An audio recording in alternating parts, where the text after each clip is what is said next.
여러분 안녕하십니까? 소중한 일상으로 돌아가기 위한 우리들의 여정에 오늘 또 한 번 큰 발걸음을 내디뎠습니다. 어제 국내에서 처음으로 아스트라제네카 백신을 접종한 데 이어 오늘은 화이자 백신 접종이 시작됐습니다. 1호 접종자는 코로나 병동에서 의료 폐기물을 처리하는 미화원이었는데요. 접종 첫날 의료진들을 중심으로 300명이 무사히 접종을 마쳤습니다.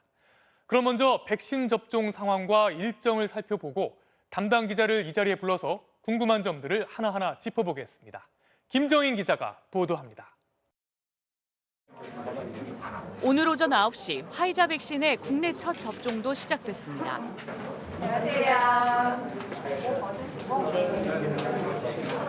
가장 먼저 팔을 내민 사람은 국립중앙의료원에서 일하는 정미경 씨. 코로나19 확진자 병동의 미화원인 그는 바이러스와 가장 가까운 곳에서 일하는 사람입니다. 첫 접종 상황을 지켜보던 정세균 국무총리가 말을 건넸습니다. 국민들 대부분이 빨리 접종해야 되겠다 그렇게 생각하시는데 일부에서는 조금 주저하시는 분들도 계신 것 같아요. 걱정 하나도 안 드릴 것 같아요. 하나도 안 아프고 생각보다 너무 편안하게 맞으니까 좋아요. 화이자 백신 접종 첫날 국립중앙의료원과 수도권 치료병원의 의료진과 종사자 300명이 접종을 마쳤습니다. 감염의 위험에 노출된 채로 바이러스와 싸우며 코로나19 최전선에서 환자들을 돌보는 이들입니다. 지난 1년간도 계속 코로나 환자를 중환자 간호를 맡아왔었는데 맞고 나서도 더 든든하달까? 든든한 마음으로 최선을 다해서 코로나 종식되는 날까지 최선을 다해서 중환자 간호하겠습니다. 항상 코로나 때문에 마음을 조금 졸이고 있었는데 백신을 맞음으로써 조금 걱정을 좀 덜 수 있어서 좋은 것 같습니다. 냉장 보관과 유통이 가능하고 경제적인 아스트라제네카 백신에 이어 예방 효과가 높은 화이자 백신의 접종까지 시작되면서 코로나19 바이러스에 대한 본격적인 반격이 시작됐습니다. MBC 뉴스 김정인입니다. 화이자 백신 접종은 휴일인 내일도 계속된다고 하는데요. 다음 주 화요일까지는 화이자 백신은 서울에 있는 국립중앙의료원에서만 맞을 수 있습니다. 바로 그곳에 지금 김수근 기자가 나가 있습니다. 현장 연결해서 접종 상황 살펴보겠습니다. 김 기자, 오늘 접종은 이제 다 끝난 건가요? 네, 이곳 국립중앙의료원에서 병원 의료진과 관계자를 대상으로 진행한 화이자 백신 접종은 오후 4시쯤 끝났습니다. 이곳에선 연휴 기간에도 접종이 계속되기 때문에 경찰은 만약의 사태에 대비해 병원 주변에서 특별 경계 근무를 하고 있습니다. 오늘은 코로나19 치료 현장에서 일하는 의료진과 병원 관계자 300명이 접종을 받았는데요. 중앙방역대책본부는 아직까지는 화이자 백신 접종 이후 이상 증상을 보인 사람은 없는 것으로 파악하고 있습니다. 휴일인 내일은 오전 10시부터 접종이 시작됩니다. 오늘처럼 300명 정도가 백신을 맞을 것으로 보입니다. 국제 백신 공급 기구인 코백스 퍼실리티를 통해 어제 국내에 들어온 화이자 백신은 5만 8천여 명분입니다. 환자 치료병원 143곳과 생활치료센터 35곳 소속 의료진과 병원 종사자 등 5만 5천 명이 접종 대상입니다. 백신 접종 전 과정을 체계적으로 관리하기 위해 당분간은 이곳 국립중앙의료원에서만 화이자 백신 접종이 가능한데요. 다음 달 3일부터는 비수도권의 접종센터에서도 접종이 시작됩니다. 순천향대 천안병원, 경남 양산 부산대병원, 광주 조선대병원, 계명대 대구 동산병원 등 전국 4곳의 권역, 지방 예방접종센터에서 화이자 백신을 맞을 수 있습니다. 화이자 백신은 2번 접종을 받아야 합니다. 정부는 1차 접종은 다음 달 20일, 2차 접종은 4월 10일까지 끝낸다는 계획입니다. 지금까지 서울국립중앙의료원에서 MBC 뉴스 김수근입니다. 그런데 오늘 백신 접종 현장에서 대박 사건이라는 말이 나왔습니다. 원래 화이자 백신 한 병으로 맞을 수 있는 사람이 일반 주사기는 5명, 또 특수 주사기는 6명까지 가능한데요. 우리나라에선 최대 7명까지 맞을 수 있다는 겁니다. 비밀은 국내에서 개발한 특수 주사기와 우리 간호사들의 특별한 능력에 있다고 하는데요. 그 비밀을 김민찬 기자가 취재했습니다. 질병관리청이 백신 한 명당 접종 인원을 현장에서 한두 명 늘려도 된다고 밝혔습니다. 해외에선 화이자 백신 한 명당 5명을 접종할 수 있는데 버리는 양을 극도로 줄인 국산 주사기로 6명까지도 접종이 가능합니다. 그런데 국산 주사기의 성능을 감안해 계산하면 병당 접종 인원을 1명 더 늘려 최대 7명까지도 접종이 가능하다는 겁니다. 정기한 국립중앙의료원장은 이 내용을 오늘 화이자 백신 첫 접종 현장에 참석한 정세균 국무총리에게 전했습니다. 지금 대박 사건이 하나 터질 것 같아요. 그래요? 잘 나올 것 같습니다. 충분히 잘. 화이자 백신 한 병에 희석용 식염수를 섞으면 2.25ml가 됩니다. 1회당 0.3ml를 정확하게 접종한다면 7명이 받을 수 있다는 계산입니다. 한 병에 5ml 좀 넘는 용량의 아스트라제네카 백신도 1인당 0.5ml씩 접종하는데 이런 식이라면 최대 2명에게 더 사용할 수 있다는 겁니다. 하지만 이 계산대로 되려면 의료진이 백신 원액을 극도로 정밀하게 주사기에 담을 수 있어야 한다는 조건이 전제돼야 합니다. 그래서 7회분까지 가능하다 아니다라는 것은 일률적으로 말씀드리기는 어렵고요. 네, 현장에서 숙련된 간호사가 어느 정도 사용하느냐에 따라 달라질 수 있다라는 점. 정부는 정해진 1회 접종량은 반드시 지켜야 하고 병에 남은 백신을 모아서 접종하는 것은 절대 금지라고 강조했습니다. 화이자 백신 접종을 시작한 국립중앙의료원 측은 한 병당 접종 인원을 실제로 한두 명 더 늘릴 수 있는지 검증해 볼 것이라고 밝혔습니다. MBC 뉴스 김민찬입니다. 어제 요양시설을 중심으로 접종을 시작한 아스트라제네카는 전국에서 하루 동안 18,000여 명이 맞은 것으로 집계됐습니다. 당초 방역당국의 예상보다 3배 이상 많은 수치입니다. 접종이 예상보다 빠르고 순조롭게 진행되고 있다는 뜻일 텐데요. 언제쯤 집단 면역에 이를 수 있을까요? 박진주 기자가 취재했습니다.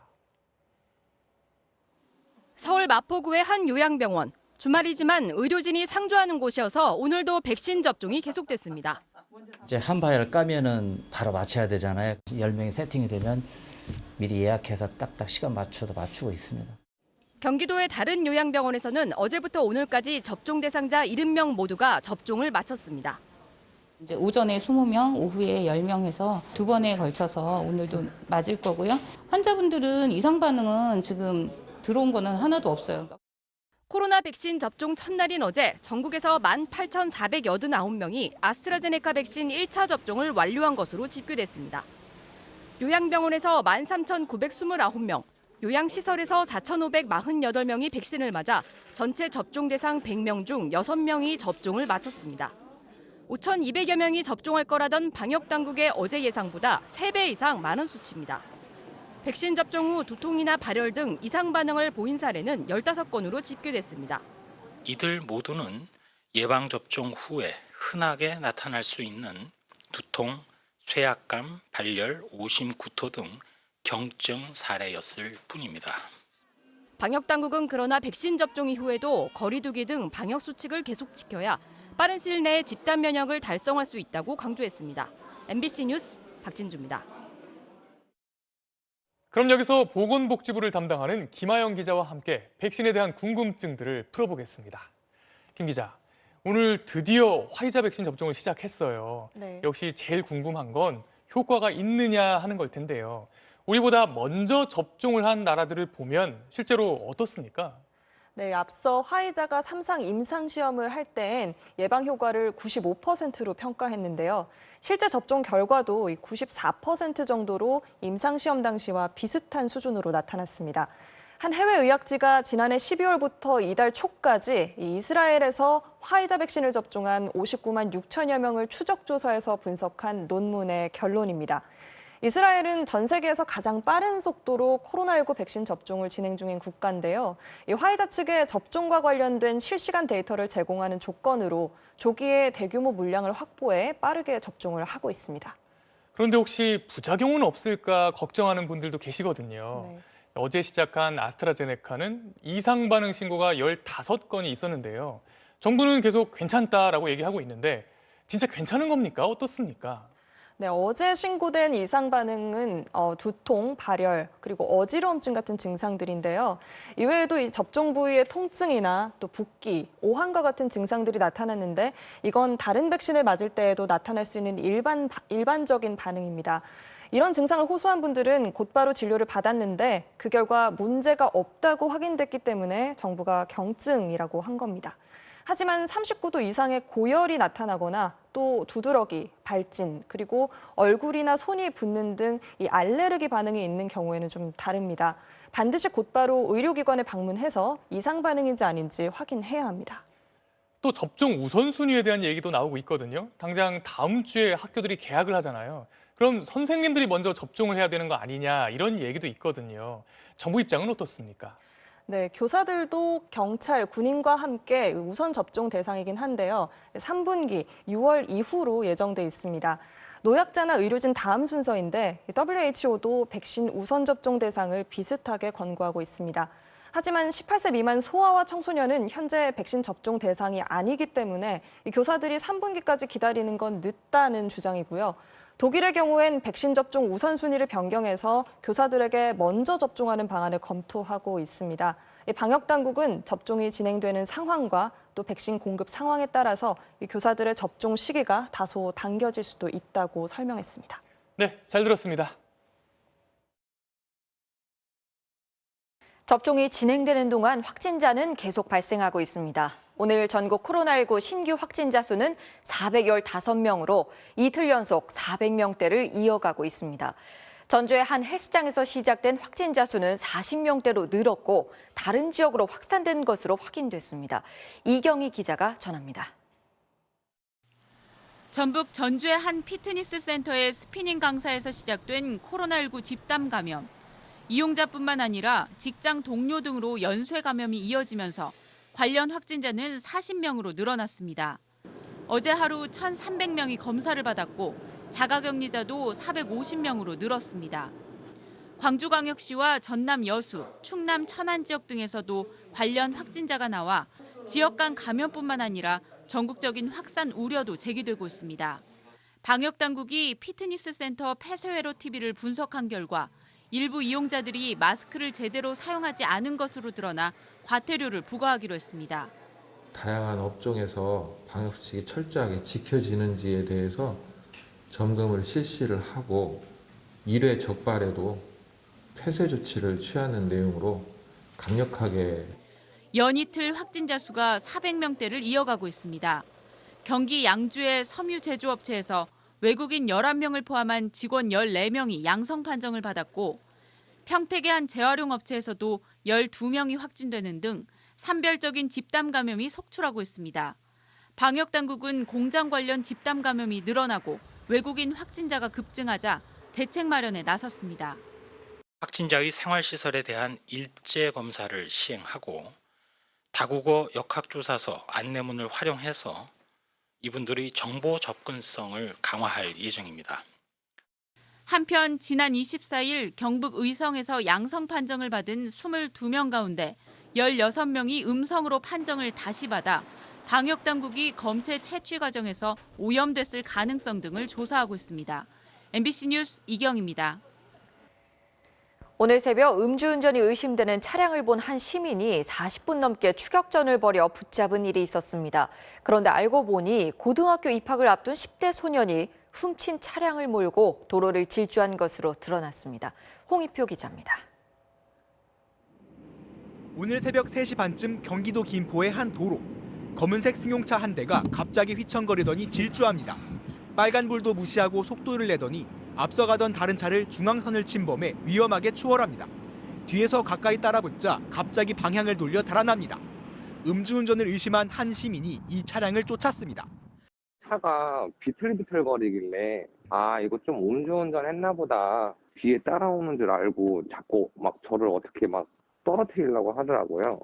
강화도에서부터 인천 월미도를 거쳐 경기도 김포까지 거리로만 100km가 넘는 추격전이 40분 동안 벌어졌습니다. 도망가던 차량 운전자는 차를 버리고 달아나려다 시민에게 붙들려 결국 경찰에게 넘겨졌습니다.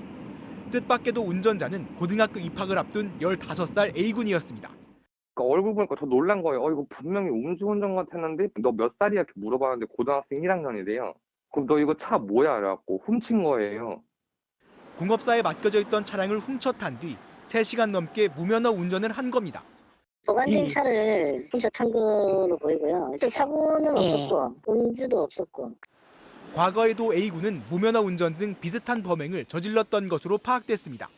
경찰은 절도 혐의 등으로 A군을 입건하고 추가 범행이 있었는지 여부를 조사하고 있습니다. MBC 뉴스 홍익표입니다. 공사장 노동자들이 1톤 무게의 공사 자재와 돌더미 등에 깔려 숨지거나 다치는 사고가 잇따랐습니다. 또 국민의힘 장재현 의원의 아들인 래퍼 장용준 씨가 폭행 혐의로 경찰 조사를 받고 있습니다. 사건 사고 정혜인 기자입니다. 경기도 화천의 지식정보타운 공사장. 오늘 아침 7시 반쯤 화물 트레일러에 실려있던 1.3톤 무게의 철제빔이 옆으로 쏟아졌습니다. 지게차로 철제빔을 내리는 작업 중이었습니다. 노동자 2명이 깔리면서 한 명은 그 자리에서 숨지고 다른 한 명은 크게 다쳤습니다. 긴 공간에요. 같이 하는 거 아니에요? 같은데 정확한 원인은 경찰은 지게차 운전자와 안전관리자를 상대로 안전수칙을 제대로 지켰는지 조사하고 있습니다. 무너져 내린 벽돌더미 옆에서 119 구조대원이 응급처치를 실시합니다. 오늘 낮 1시쯤 제주 서귀포 중문 관광단지의 호텔 리모델링 공사장에서 건물 안쪽의 옹벽이 무너졌습니다. 보강 작업을 하고 있던 48살 고모 씨가 돌에 깔려 숨졌고 동료 인부 1명이 다쳤습니다. 경찰은 현장 관계자를 상대로 사고 경위를 조사 중입니다. 장재원 의원의 아들 장용준 씨가 폭행 사건에 휘말렸습니다. 장 씨는 어제 새벽 1시쯤 부산 진구 서면에서 걸어가던 중 차량에 부딪혔다며 운전자와 싸움을 벌였고 112 신고가 접수돼 경찰이 출동했습니다. 장 씨와 운전자는 서로 폭행을 당했다고 주장하고 있는 것으로 알려졌습니다. MBC 뉴스 정혜인입니다. 금고 이상의 형을 받으면 의사 면허를 취소하는 내용의 의료법 개정안이 어제 국회에서 통과되지 못했는데요.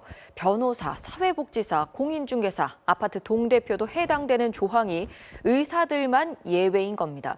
작년 의사 국시 재시험 허용 때와 마찬가지로 여야 정치권이 또 의사는 예외라는 특별 대우를 해주려는 건 아닌지 우려가 커지고 있습니다. 이기주 기자가 보도합니다. 의료법 개정안처럼 금고 이상의 형을 받으면 자격이 박탈되는 직종은 변호사, 노무사, 감정평가사, 변리사 등의 전문직은 물론 공인중개사 등 사회서비스 직종들까지 광범위합니다. 사회서비스, 즉 사람을 대상으로 하는 보육교사나 또 사회복지사 등도 같은 지금 현재 처벌 규정으로 규정이 되어 있습니다. 하지만 법안에 반대한 의사협회와 국민의힘은 의사는 그들과 다르다고 주장합니다. 이런 직종들은 윤리성, 공정성이 중요해서 범죄를 저지르면 결격 사유지만 의사는 그렇지 않다는 겁니다.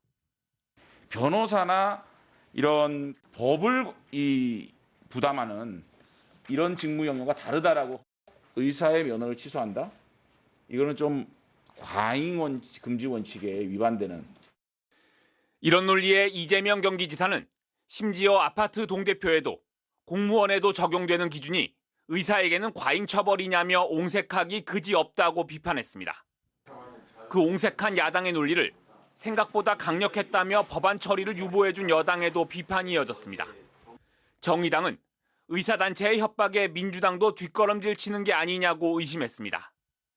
지난해 의사 국시 재시험 논란 때도 정부 여당은 당초 다른 직종과의 형평성 때문에 안 된다고 했다가 1년에 수백 개를 치르고 있는 국가시험을 어느 한 시험만 예외적으로 재응시한다는 것은 사회적으로 정말 어려운 문제입니다. 몇 달 만에 허용해줘 의사들만 구제해줬습니다. 의사는 다르다는 여야 정치권의 특별 대우가 의료법 개정안 처리에도 적용되는 건 아닌지 3월 임시국회 처리에 세간의 이목이 집중되고 있습니다. MBC 뉴스 이기주입니다. 군부 쿠데타가 일어난 미얀마에서 또다시 민주화 시위에 참여한 시민이 군경의 총에 맞아 숨졌습니다. 시위 현장에선 기자나 의료진까지 무차별적으로 체포되고 있습니다. 내일은 대규모 총파업이 예고돼 있는데요. 또다시 유혈 사태가 일어나지 않을지 우려가 커지고 있습니다. 손영 기자가 보도합니다. 성인 남성 여러 명이 남성 한 명을 바닥에 쓰러뜨리더니 몽둥이로 집단 폭행합니다. 어디선간 총소리도 들립니다. 미얀마 최대 도시 양곤으로부터 600km가량 떨어진 소도시 몽유아시에서 사복 경찰들이 시위대를 마구 제압하는 영상입니다. 여성이 머리채를 잡힌 채 얼굴을 가격당하는 모습도 포착됐는데 임산부도 예외는 아니었습니다. 이 과정에서 시위에 참여한 마뚜자킨이란 여성이 군경이 쏜 총에 맞아 숨진 것으로 알려졌습니다. 남자 한 명, 여자 한 명이 맞았다. 여자는 자궁 거기에 총 맞아가지고 돌아가셨고요. 경찰가 군경 10,000명을 보내서 진압한다는 그 소식들이 올라오고 있고. 사실이라면 지난 1일 쿠데타 이후 군경의 총격을 받고 숨진 민간인은 최소 5명으로 늘어납니다.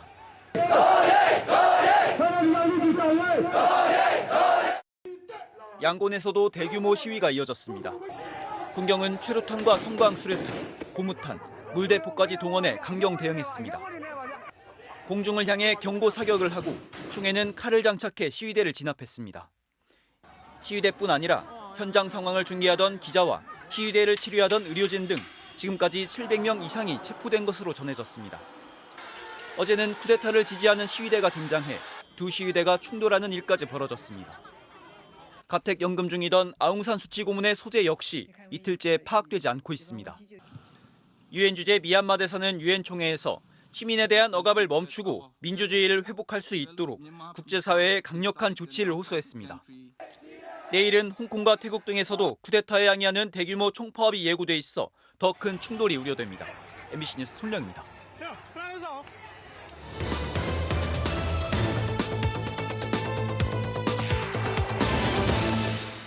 재테크를 안 하게 되면 되게 도태되고 있다. 그래서 애기는 아직 생각을 할 수가 없어요. 아직은.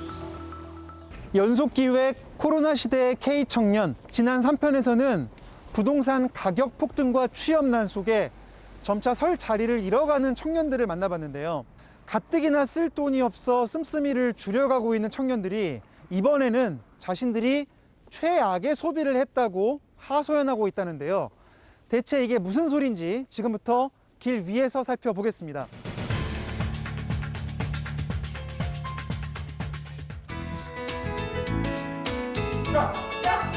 선생님 저리에요? 네? 캐스팅에도 오래 좀. 성함이랑 자기소개 좀 부탁드릴게요. 생명과학부 20학번 오지원입니다. 학교 얼마 만에 온 거예요, 지금? 시험 볼 때 말고는 처음인 것 같아요.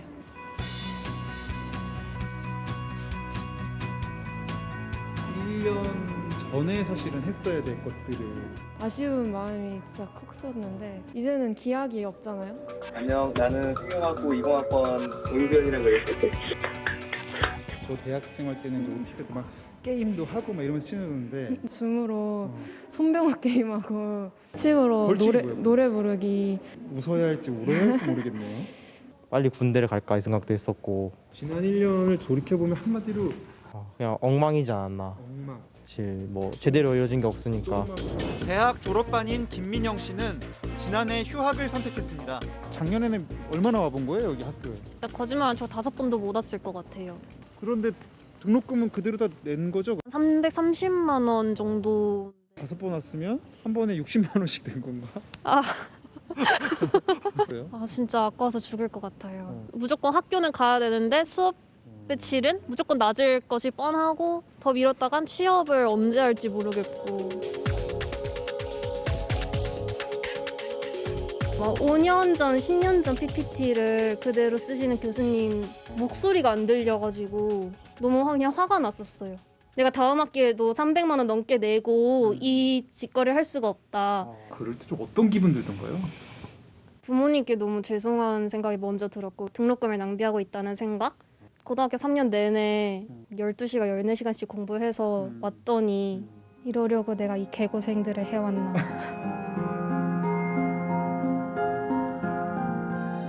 1학년 때부터 대외활동 열심히 해오고 이거 자신이 있다고 생각을 했는데 자신이 없어요. 대학 나오면 뭐 하나? 아 맨날 해요. 오늘도 하고 어제도 하고 내일도 할 거예요. 학생들은 등록금을 돌려받기 위해 거리로 나섰습니다. 상반기 등록금을 납부를 했는데 반환을 요구하는 소장을 접수를 했습니다. 실기 실습 수업 같은 경우는 이제 대면 수업이 꼭 이루어져야 하는데 이제 심지어 음대 수업은 뭐 피아노를 쳐야 되는데 피아노도 없고 그냥 뭐 종이로 피아노를 치는 연습을 했었고요. 종이로 쳐요? 네.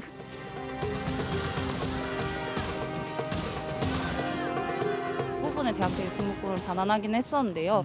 거의 다 10% 내외 정도의 금액이었고요. 몇 백씩 냈는데 몇만 원 돌아온다 이 얘기입니다. 아니 대체 수업을 어떻게 하길래 학생들이 소송까지 걸면서 등록금을 돌려달라고 하는 걸까요? 한 국립대학교의 사례부터 보시죠. 코로나로 진행된 비대면 수업에서 한 교수는 15주짜리 수업을 13주 만에 끝냈고요. 또 다른 강사는 지난해 1학기 빼먹은 수업 시간만 총 45시간에 달했습니다. 이 학교만의 문제일까요? 전국 단위 대학생 단체가 지난해 9월 대학생 4,400여 명에게 물었습니다. 70%가 넘는 학생들이 불만족이라고 답했습니다. 많은 학생들이 휴학으로 군입대로 학교를 등지고 있습니다. 한 설문조사에서는 조사 대상 4명 중 1명이 휴학할 계획이다라고 답했고 올해 입영하는 공군 모집병 경쟁률도 7대1을 넘겼습니다. 그러면 학업을 마치고 학교를 떠나는 졸업생들의 심정은 좀 나을까요? 이곳은 강원대학교 광장인데요. 지금 졸업사진 촬영이 한창입니다. 하나, 둘, 셋. 한 번만 더 찍을게요. 좋습니다. 그러니까 원래 코로나 상황만 아니었어도 되게 사람도 많고 축하해주는 사람들도 많이 이렇게 알고 오죽 열받았으면 그렇죠? 끝난다는 기분보다 새로운 고생 길이 열려있다 이런 느낌? 내가 느끼는 이 모자의 무게 한 10kg? 80. 빨리 가봐야 되겠다. 대학을 꼭 가야 되나라는 생각은 들 것 같아요. 학교에 배우러 오고 보고 듣고 느끼려고 오는 건데 그런 걸 다 못하니까 실례합니다. 안녕하세요. 자퇴하려는 친구들도 많고 휴학하려는 친구들도 은근. 상황이 계속 이어진다면 앞으로 미래 대학 사회는 어떤 모습일까요? 코로나 때문에 대학을 가야 된다는 그 마인드가 확실히 줄어들 수 있다고 생각이 듭니다. 그야말로 대학의 위기입니다. 실업자 양성소로 전락했다는 우려도 나오고 있고요. 코로나가 본격화되기도 전인 2019년만 해도 4년제 대학 취업률은 60%를 가까스로 넘는 수준이었는데 이번 코로나로 절반 수준도 유지하기 어려울 거라는 관측이 나오고 있습니다. 연봉이 높은 정보통신 대기업들을 겨냥한 수백만 원짜리 학원 강의에는 수천 명이 몰리는 반면 가뜩이나 신입생 모집에 어려움을 겪던 대학들은 대규모 정원 미달을 우려해야 하는 상황에 처했습니다. 그렇다면 아예 취업을 목표로 일찌감치 특성화고를 선택한 학생들은 어떤 상황일까요? 코로나 없을 때쯤에 입학을 했거든요. 근데 코로나가 갑자기 점점 늘면서 병원에서 학생들을 받아주지 못하겠다. 실습을 할 데가 없어졌군요. 내년 9월 달에 간호조무사 시험을 치르게 돼 있는데 시간도 못 채우니까 시험 응시할 수 있는 자격이 없어져요. 저희가 그냥 학원에 간 것도 아니고 3년 동안 고등학교에서 저희 목표가 그 자격증 취득인데 이거를 못하면은 저희는 사실상 이 고등학교를 들어간 이유도 없고. 지금 심정을 한마디로 표현한다면? 깜깜하다. 두 단어로 표현하면? 힘들다, 후회된다. 청년들이 꿈을 향해 한 걸음씩 내딛게 해줬던 교육은 이제 오히려 발걸음을 무겁게 하는 족쇄가 되어버렸습니다. 이런 상황에서 비싼 등록금만 계속 내야 한다면 청년들에게 교육은 최악의 소비가 될 수밖에 없을 겁니다. 다음 편에서는 팍팍한 현실의 위로가 됐던 청년들의 문화 예술이 고사하고 있는 현실을 취재했습니다. 로드맨이었습니다. 세계적인 멸종 위기종인 바다거북을 지키기 위해 국내에선 매년 인공 증식을 통해 바다로 돌려보내고 있는데요. 이 거북들이 어디까지 가는지 확인하기 위해 등에 위성 추적기를 달아봤습니다. 놀랍게도 원래 주 서식지인 베트남 해안까지 가는 것으로 확인됐습니다. 석 달간 3,800km를 헤엄쳐야 도착할 수 있습니다. 김인미 기자가 취재했습니다. 5년 전 국내 수족관에서 태어난 푸른바다 거북입니다. 국내에서 멸종 위기종인 푸른바다 거북을 처음으로 인공증식 시켰습니다. 증식된 130여 마리 중 절반은 보일러 튼 따뜻한 모래에서, 절반은 인공 부화기에서 건강히 태어났습니다. 같은 수조에 넣어서 사용을 하다 보니까 밥을 줄 때 얘네들끼리 서로 너무 물어뜯고 공격을 많이 하는 시행착오를 겪었습니다. 그래서 그 이후에 각각 100여 마리의 개별 수조를 준비해서 일일이 하루에 2번씩 입 앞에다가 먹이를 일일이 먹이는 그런 노력들을 거쳐. 2017년엔 생후 1년 된 푸른 바다거북 80마리가 제주 바다에 첫 방류됐습니다. 어린 개체였지만 방류 후 사체로 발견되는 경우가 거의 없을 정도로 자연 상태의 바다에 잘 적응한 것으로 보입니다. 그리고 지난해엔 3년생 8마리가 바다로 나갔습니다. 이번엔 등에 위성 추적기도 달았습니다. 그 결과 최근 한 마리가 3개월간 3,800km를 헤엄쳐 푸른 바다거북의 고향으로 알려진 베트남 해안까지 도달한 것이 확인됐습니다. 태어나 수족관 밖을 한 번도 나가보지 못했는데도 엄마의 고향을 찾아간 겁니다.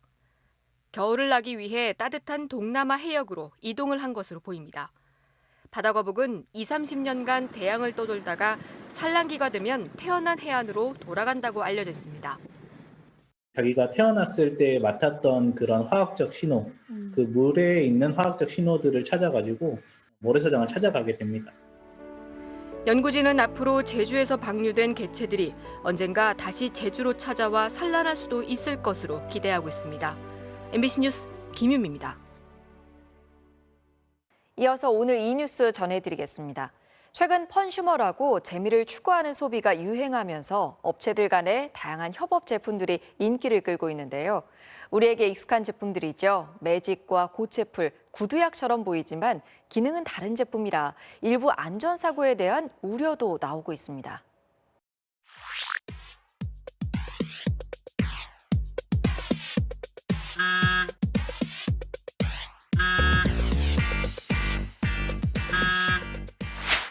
사실 이 제품들은 모두 우리가 먹을 수 있는 식품, 사탕과 초콜릿과 음료수입니다. 최근 물건을 통해 재미를 소비하는 일명 펀슈머 마케팅이 인기를 얻으면서 다양한 업체 간의 협업 제품들이 등장하고 있습니다. SNS를 중심으로 제품 구매 인증이 올라오고 펀슈머 관련 제품들이 편의점 매출 증가에 영향을 줬다는 통계도 있습니다. 하지만 일부 업체들이 제품의 재미에만 집중하면서 식품의 안전은 소홀히 하고 있다는 지적도 나오고 있는데요. 인지 능력이 부족한 어린아이나 노인, 장애인들이 이런 협업 제품을 먹을 수 있는 식품으로 인해 실제 먹는 사고가 발생할 수 있다는 겁니다. 청와대에는 관련 청원까지 등장했는데요. 시민들에게 직접 물어봤습니다. 그 뭐 같아요? 풀. 자세히 봐볼까요? 풀이에요. 이거 하나는 풀이고 하나는 사탕이에요. 어떤 게 사탕인지 알 것 같아요? 이거요. 이건 근데 진짜 풀이에요. 그러면 이게 풀이에요. 이제 구분이 안 되네. 이거 뭐 같으세요? 구두약? 요 구두약이. 그럼 이것도? 그것도 구두약이잖아. 초콜릿이에요. 먹는 초콜릿? 나 구두약인 줄 알았지. 오른쪽 건 이제 검정색이기 때문에 구두약으로 생각이 들고 그 당구 그림이 그려져 있어가지고 구두약은 아닌 것 같습니다. 구별된다는 사람들도 있었지만 나이가 어릴수록 또 나이가 들수록 제품 구별을 어려워했습니다. 인지 발달이 완성되지 않은 어린이들에게 혼란을 주어서 먹거리 안전에 위해를 초래할 가능성이 있습니다. 이게 그 어른들의 입장에서는 너무나 익숙한 상표이지만 어린이나 청소년들은 낯선 상표이기 때문에 구두약이라는 거, 매직이라는 거를 잘 모를 수가 있다 이런 얘기죠. 소비자원은 현행법상 패키지가 비슷한 것만으로 제재는 어렵다면서도 관련 제품을 철저히 모니터링한 후 시정 권고 조치하겠다고 밝혔습니다. 오늘 이 뉴스였습니다.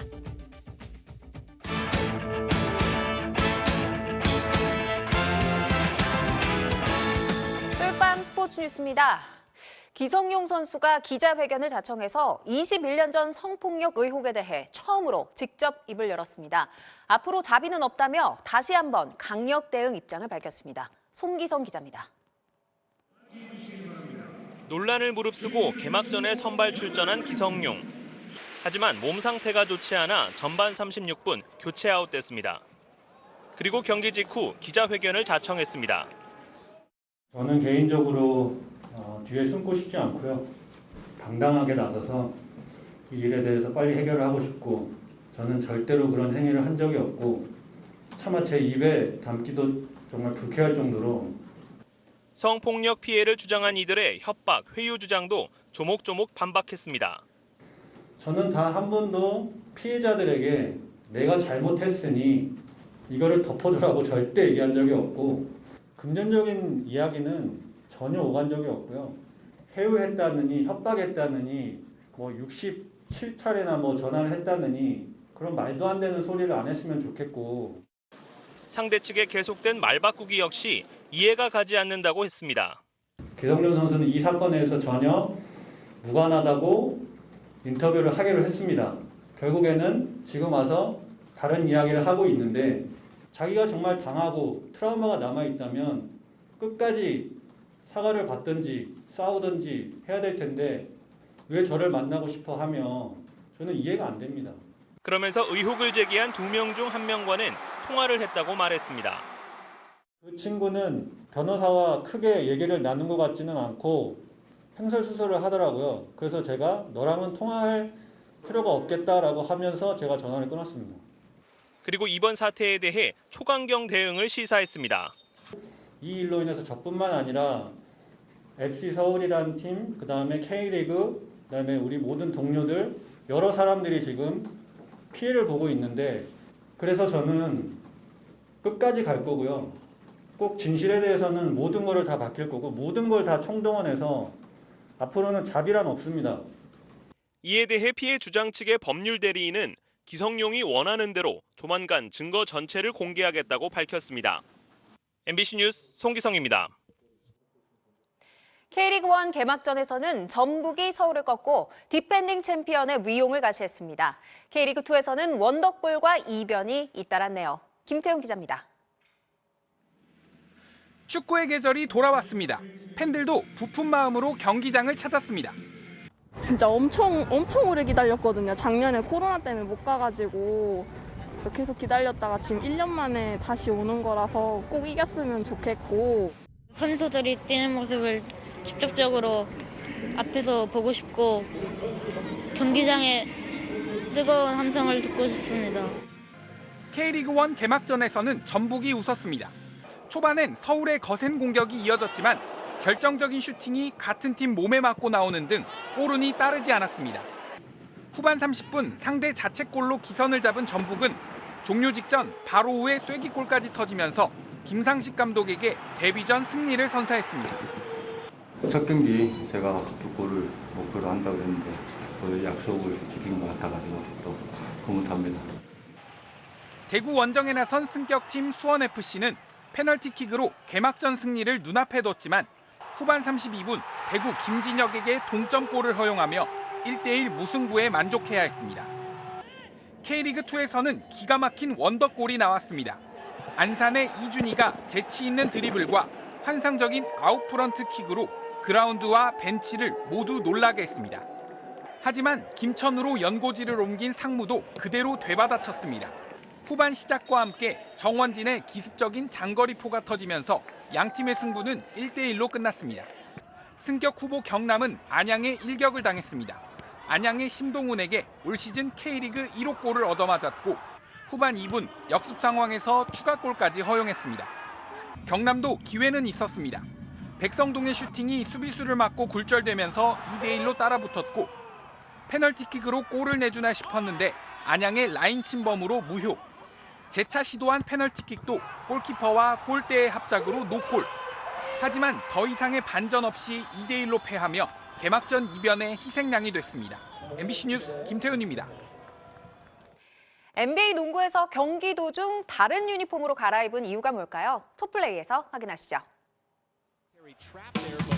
NBA 오클라호마 시티와 애틀랜타의 경기. 홈팀은 주황색, 원정팀 애틀랜타는 빨간 유니폼을 입었는데요. 옷 색깔이 너무 비슷해서 10명이 마치 한 팀 같네요. 그래도 선수들은 괜찮은지 헷갈릴 법도 한데 동료를 잘도 찾아냅니다. 결국 안 되겠는지 전반이 끝나고 홈팀이 흰색 유니폼으로 갈아입었군요. 자, 페이크로 한 명 제치고 그대로 달려가서 시원한 덩크를 내리꽂습니다. 유니폼 갈아입고 새 마음으로 화려한 덩크쇼까지 펼친 오클라호마 시티가 승리까지 챙겼네요. 자, 보기만 해도 시원한 스노보드 묘기입니다. 2006년생 국가대표 이동원 선수. 공중에서 뒤로 3바퀴 반을 돌면서 날아가는데요. 1260도를 회전하는 묘기 같은 기술로 대회 우승까지 차지했네요. 지금까지 톱플레이였습니다. 여자 배구 도로공사가 기업은행의 대역전승을 거두고 포스트 시즌 진출의 희망을 살렸네요. 토요일 밤 스포츠 뉴스였습니다.